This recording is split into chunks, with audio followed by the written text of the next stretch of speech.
Lagay ng ekonomiya, kalakalan, negosyo at iba pa. Atin ang alamin dito sa Ang Pilipinas Ngayon. Magandang araw, narito ang balitang negosyo at kalakalan.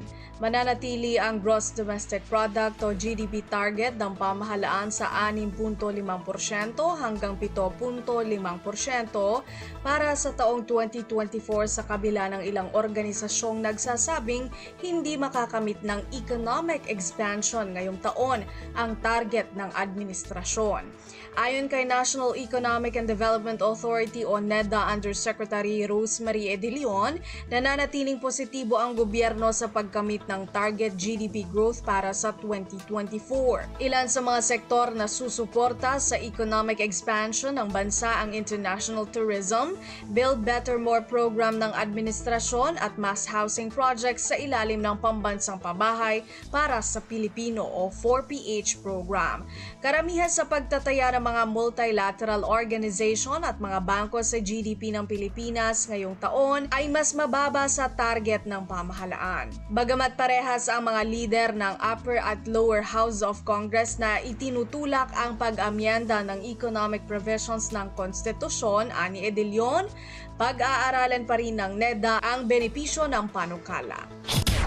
Lagay ng ekonomiya, kalakalan, negosyo at iba pa. Atin ang alamin dito sa Ang Pilipinas Ngayon.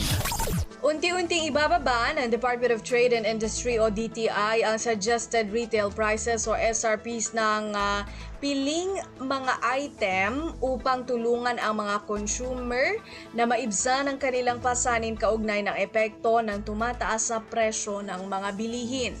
Sa isang panayam, sinabi ni DTI Assistant Secretary Amanda Nograles na sang-ayon ang ahensya sa hiling na ibaba ang SRP ng siyam sa 63 bilihin sa ilalim ng Basic Necessities and Prime Commodities o BNPC.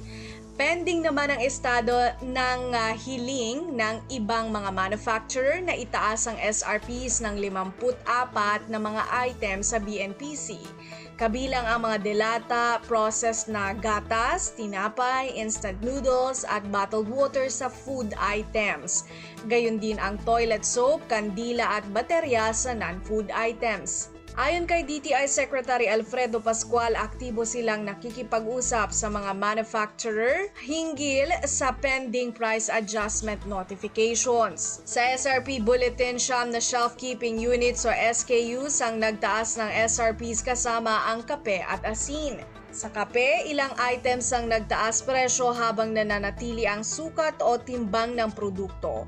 Ang iba naman hindi nagbago ang SRP ng produkto ngunit binawasan ang timbang na ani Nograles ay halimbawa ng shrinkflation. Shrinkflation ang tawag kung saan ang consumer ay nagbabayad ng parehas na presyo ngunit mas kaunting kantidad ng produkto. Paliwanag ni Nograles, nakakaapekto ang packaging material, logistic at labor costs sa tumataas na SRP ng kape at asin. Lagay ng ekonomiya, kalakalan, negosyo at iba pa. Atin ang alamin dito sa Ang Pilipinas Ngayon. Pawakas sa ating balitang negosyo at kalakalan, iniulat ni Department of Energy o DOE Undersecretary Rowena Cristina Guevara na lahat ng renewable energy o RE projects na nakasecure na ng service contracts o SCs, ngunit walang progreso ay binuksan para sa investment opportunities ng mga foreign companies, lalo na sa Europa.